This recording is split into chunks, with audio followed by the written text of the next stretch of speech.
Assalamualaikum warahmatullahi wabarakatuh teman-temanku semuanya. Welcome back to my channel. Selamat berjumpa kembali ya tentunya di channel ini.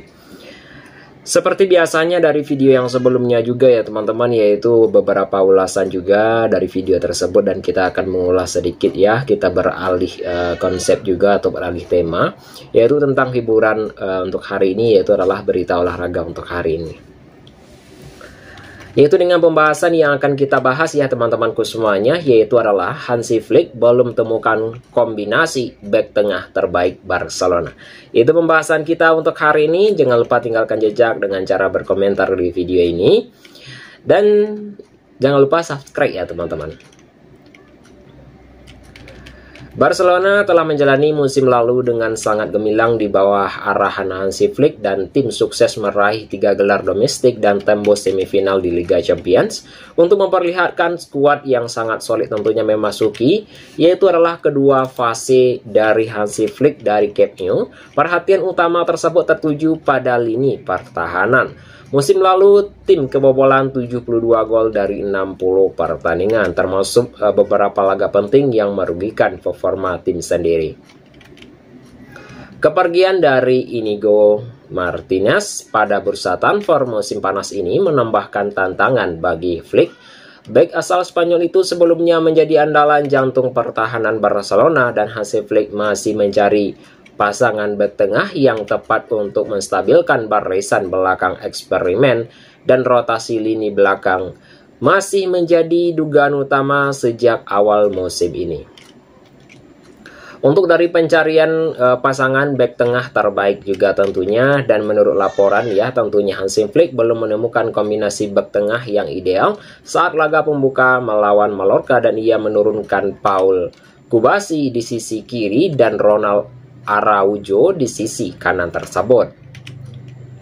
Dan Eric Garcia dan Alejandro Balde ditemukan yang sebagai bek sayap. Susunan itu terbukti ampuh saat Barcelona menang 3-0 tanpa kebobolan. Ditetapkan dengan kembalinya saat menghadapi Levante, meskipun meraih kemenangan 3-2 atas Levante. 2 gol kebobolan membuat Hansi Flick tidak puas. Untuk Kubasi sendiri melihat kurang nyaman di posisi kiri, sehingga Hansi Flick mempertahankan perubahan untuk laga yang berikutnya.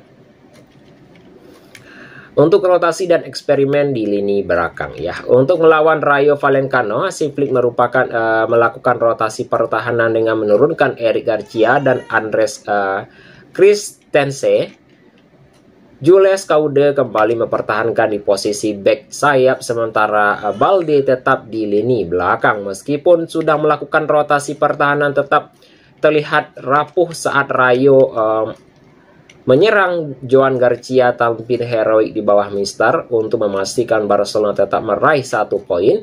Hansi Flick menegaskan rotasi ini di lini belakang ditemukan dan menjaga gawang kebugaran skuad tersebut. Paul Kubasi kemungkinan besar akan kembali ke posisi naturalnya di sisi kanan dan bek tengah pada pertandingan yang berikutnya. Untuk yang berikutnya ya teman-teman ya, kita masuk ke dalam pembahasan kita yang berikutnya juga, yaitu Barcelona pertimbangkan lepas Ronald Araujo. Kini performa tak membaik tentunya. Barcelona tengah menghadapi periode evaluasi di lini pertahanan mereka, yaitu pelatih Hansi Flick mencoba berbagai kombinasi untuk memperbaiki performa tim. Hansi Flick tidak puas dengan kinerja bek Barcelona di 2 laga awal musim ini. Hal itu memicu perubahan yang besar-besaran di posisi belakang. Untuk Jules Kounde kembali bermain sebagai counter back ya tentunya, yaitu bersama Andres. Eric Garcia tetap menepi posisi bek kanan tersebut, sementara Paul Kubasi kemungkinan hanya istirahat dan Araujo justru dicadangkan. Penampilan kapten asal Uruguay itu dianggap belum memenuhi ekspektasi tim sendiri. Evaluasi performa Araujo ya tentunya. Dan menurut laporan juga Barcelona bisa meminta Araujo hengkang jika performanya tidak meningkat dan klub tengah melakukan dari belakang juga untuk menambah kualitas. Kepergian Inigo Martinez musim panas lalu meninggalkan lubang yang cukup besar. Klub ini mencari pengganti yang mampu membawa stabilitas tim sendiri. Untuk Araujo, yaitu dinilai gagal membalas kepercayaan yang diberikan klub yang ketidakkonsistennya menjadi perhatian utama dalam evaluasi Hansi Flick sendiri. Masa depan dan kontrak Araujo.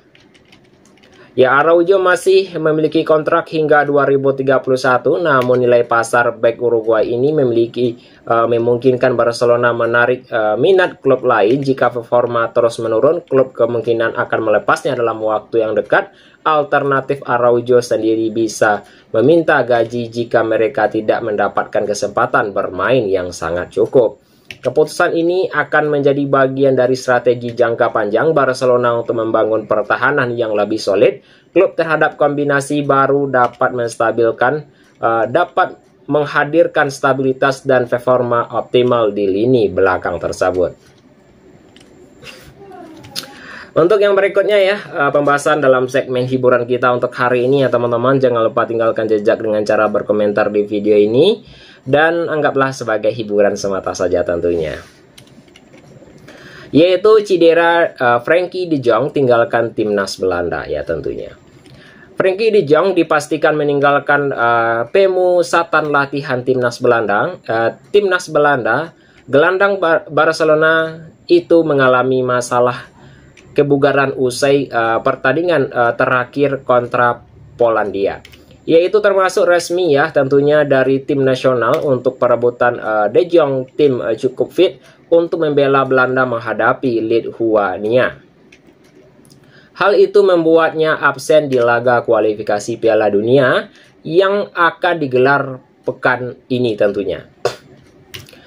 Sebelumnya untuk De Jong yang sempat dimainkan oleh Raut ya, kemungkinan Koeman sejak menit pertama ini tampil hampir 80 menit ya sebelum akhir ditarik keluar karena ulah pada otot gluteus tersebut. Dan untuk dari keputusan yang menarik De Jong diambil dengan menjaga kondisi fisik, tim medis menilai resiko cedera lebih besar jika sang pemain dipaksakan bermain.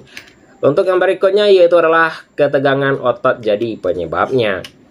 Untuk Koeman yaitu telah menjelaskan bahwa De Jong merasa ketegangan di bagian gluteus saat pertandingan. Pelatih menilai kondisi ini cukup berisiko untuk dipaksakan bermain hingga selesai.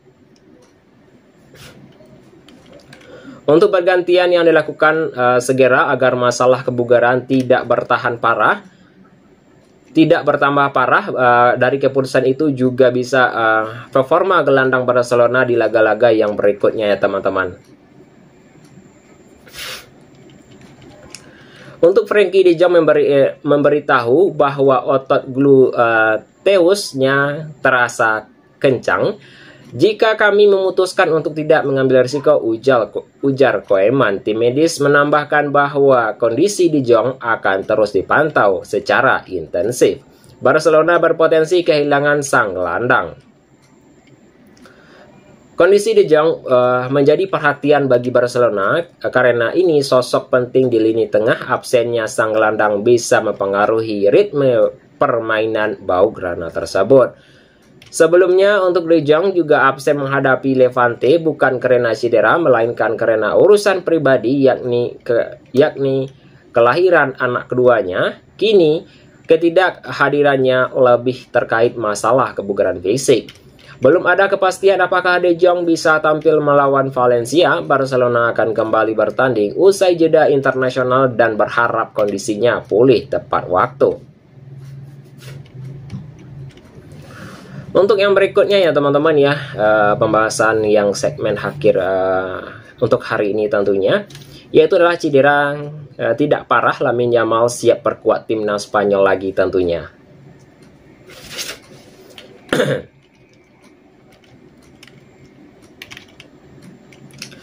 Untuk yang berikutnya yaitu adalah para pendukung Barcelona dan timnas Spanyol bisa bernafas lega Cedera yang dialami Lamine Yamal dikabarkan tidak parah ya. Tentunya dini hari juga tadi Spanyol ya, timnas Spanyol berhadapan dengan timnas Bulgaria dalam laga Luis de la Fuente ya, tentunya Fuente tentunya memainkan Lamine Yamal sebagai starter ya. Namun dalam pertandingan tersebut Lamine Yamal ditarik keluar pada babak kedua. Untuk sang winger terlihat kesakitan saat dipanggil oleh De La Fuente. Ya, para pendukung Barcelona dan timnas Spanyol khawatir sang winger mengalami cedera yang serius, namun kabar baiknya cedera ini masuk dalam kategori yang sangat ringan, teman-teman. Bukan cedera yang sangat serius juga ya. Menurut laporan dari Cadena Ser, timnas Spanyol akan melakukan pemeriksaan terhadap Lamine Yamal saat setelah itu dan ia ditarik keluar di babak kedua. Hasil pemeriksaan itu cukup mengembirakan, ternyata Lamine Yamal tidak mengalami cedera yang parah. Untuk mengambil keputusan yang cepat dengan menarik keluar sang pemain sebelumnya cedera bertambah buruk ya, jadi skuad Spanyol bisa bernapas lega dengan kondisi Lamine Yamal. Bisa bermain lawan Turki ya, itu adalah hal yang menarik juga tentunya kawan-kawan. Yaitu menurut laporan tersebut Lamine Yamal berpotensi bisa tampil dalam pertandingan melawan Turki di akhir pekan nanti.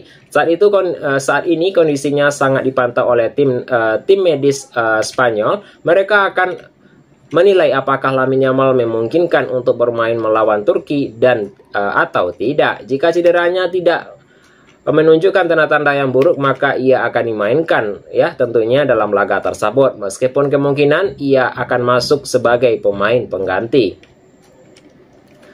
Ya, untuk yang berikutnya adalah raih kemenangan ya teman-temanku semuanya. Timnas Spanyol yaitu sendiri mengawali dari kualifikasi Piala Dunia 2026 zona Eropa dengan kemenangan tentunya. Dan mereka berhasil menang 3-0 atas Blaugrana berkat gol dari Mikel Oyarzabal dan rekan-rekan yang lainnya tentunya teman-teman, yang akhirnya Spanyol menang 3-0 atas Blaugrana tersebut teman-teman. Maaf ya teman-teman, yaitu adalah Spanyol menang 3-0 atas Bulgaria tentunya ya. Sedikit kita akan membahas untuk top klasemen pekan ini. Tentunya Real Madrid berada pada peringkat pertama. Peringkat kedua yaitu adalah Athletic Club dengan rating poin 9, sedangkan Madrid juga 9. Peringkat ketiga adalah Villarreal teman-teman. Barcelona pada peringkat keempat dengan rating poin 7. Ya, tentunya Espanyol berada pada peringkat kelima dengan rating poin 7 juga, sama-sama 7 teman-teman. Itu teman-temanku semuanya dalam informasi berita olahraga untuk hari ini ya, tentunya seperti itu. Jika pembahasan ini menarik ya, silahkan tinggalkan jejak dengan cara berkomentar di video ini. Itu teman-temanku semuanya, saya akhiri saja dengan mengucapkan Assalamualaikum warahmatullahi wabarakatuh.